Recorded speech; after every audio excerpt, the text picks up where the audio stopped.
mūsu čempions Ints Krievkalns. Nu, pastāsti, kā gāja, kā tev šis turnīrs? Nu, grūtākais bija saprast eļļu, jā, un, teiksim, šeit varbūt vienkārši neriskēja tik daudz, jā, un samazināja ātrums, jā, jo pēdējā laikā lielai daļai problēmas, vai es vairāk skatījos ar to, ka pieraduši tomēr spēlēt uz sausākām eļļām, un bija ātrumi diezgan pa lielu, jā. Bija liela apgrieziena un viss, bet, nu, šoreiz tas nenospēlēja pa labu, varbūt ar maniem vidējiem apgriezieniem, jā, un salīdzinoši nelielu ātrumu bija uz šīs eļas parocīgāk. Nu, un, protams, ļoti nozīmīgi bija pareizs vietas izvēle uz spēlēt, jā, jo eļa principā nepazuda, ko visi gaidīja, ka kāda 5. 6. spēle jau būs sauss un varēs ātrumu krietni palielināt. Arī es tā domāju, jā, bet, nu, principā strādāja tikai aktīvu bumbā, mierīgu, brīvu metienu. Jā, tādā ziņā. Nu, protams, arī bija kaut kāda veiksme kaut kur, jā, nokrita kaut kas, kam nebija jānokrīt. Nu, šad tad nenokrita tas, kam bija jānokrīt, bet, nu, īstenībā šodien veiksme bija diezgan liels arī faktors. Jā, jo nevar teikt, ka visi straiki bija perfekti. Jā, es arī tā bišķi statistikai ļaušot pieminēt, ka tu esi, man liekas, vienīgais, kas zaudēja 2 reizes, tev bija 5 uzvaras no visām. Nu, jā, varbūt man tur, es teiksim, 2 spēles es vinnēju vienkārši nospēlējot pēdējo freimu, jā, teiksim, Andrim Stalidzānam, jā, pēdējā freimā uzmet 29 pēc splita, jā, un ar to pietika, viņam vajadzēja obligāti 2 straikus, jā. Un vēl kaut kam es uzmetu, jā, un arī pašās beigās, jā, tā kā Randi jau spēlēja, nu, punkti man bija ļoti slikti, jo pa vidu bija daudz spliti, jā, un pēdējā freimā vajadzēja ņemt maksimumu, nu, es viņu arī praktiski paņēmu, ar ko arī pietika. Nebūtu tie 30 punkti pēdējā freimā, vēl nezinu, kā būtu.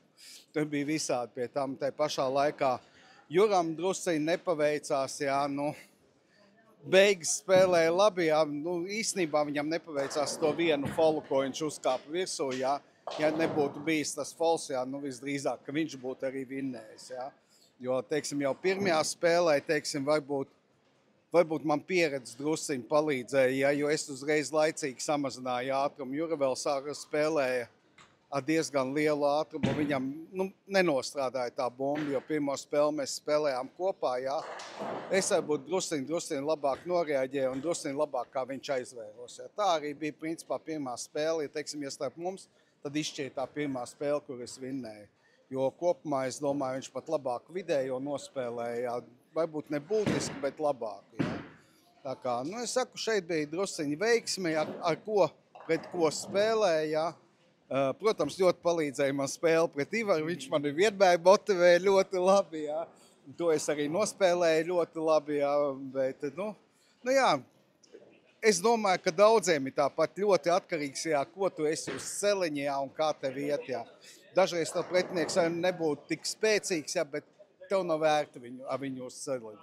Un ir atkal citi tev pretinieks priekšā ir ļoti spēcīgs, bet viņš tev motivē un tev viņu ir komfortabli spēlēt. Nu, ar Ivaru mēs esam ļoti daudz spēlējuši, tāpēc es domāju, ka ar viņu man ir viens no labākajiem variantiem spēlēt tieši ar viņu un sacensties, jā.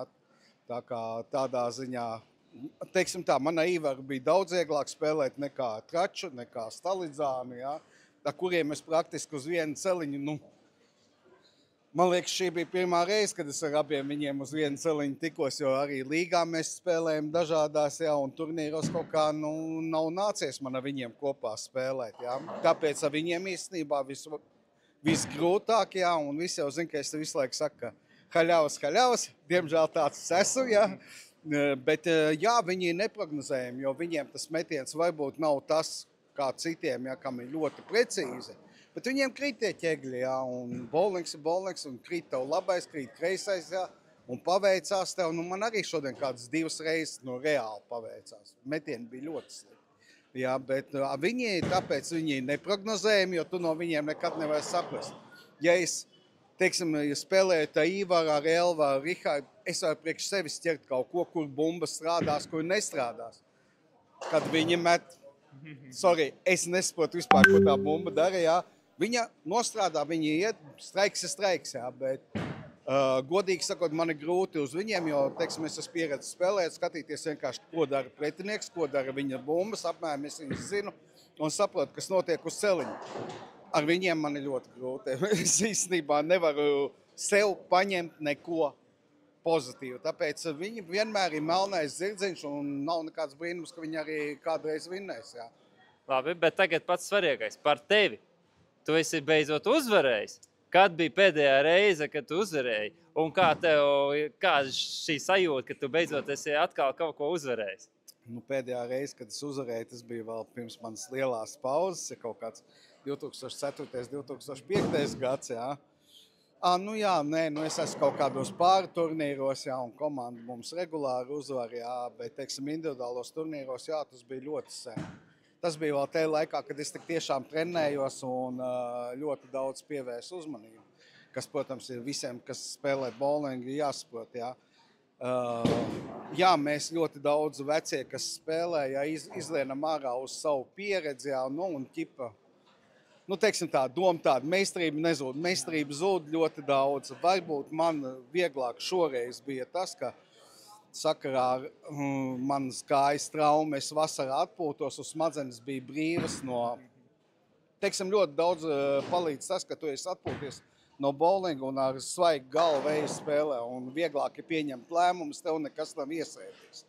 Jā, jo principā, godīgi sakot, es sāku spēlēt tagad tā, godīgi sakot, šī nedēļā bija pirmie 2 treniņi, kad man bija, jā, kopš tā, ka es saplēstu tā saiti, jā, un problēmas ar ceļgaliem, jā, un arī tagad viņi vēl sāpē, un es viņus jūtu, jā, jo, teiksim tā, visa problēma ir 4. solījumā.